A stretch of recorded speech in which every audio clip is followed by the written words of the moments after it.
আসসালামু আলাইকুম আমার দিনের বোনেরা, আমার দিনের ভাইরা ভালো আছেন তো?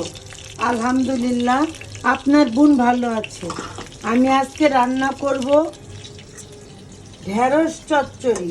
উপকরণে আমি দিয়ে নেব, এই যে তেল দেওয়া আছে, পেঁয়াজ, কাঁচা ঝাল,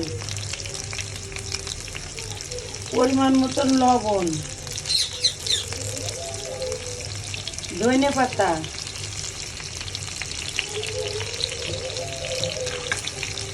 আর জিরে, আদা রসুনের পেস্ট।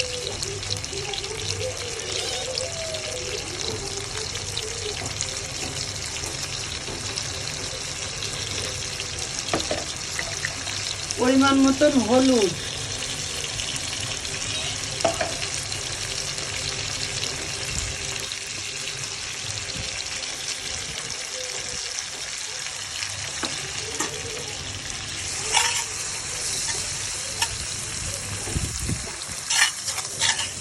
এবার আমি ঢেঁড়স আর আলু দিয়ে দেব।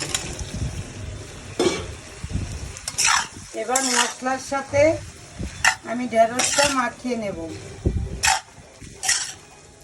দেখুন বন্ধুরা, কালার কত সুন্দর হয়েছে। ঢেঁড়স ভাজি তো প্রায় খাওয়া হয়, আর ঢেঁড়স চচ্চড়িতে প্রচণ্ড গুণ আছে এতে।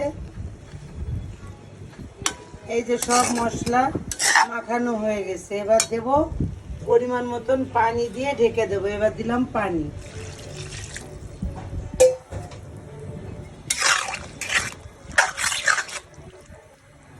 এরকম সহজ উপায়, সহজভাবে আপনারা খাবেন।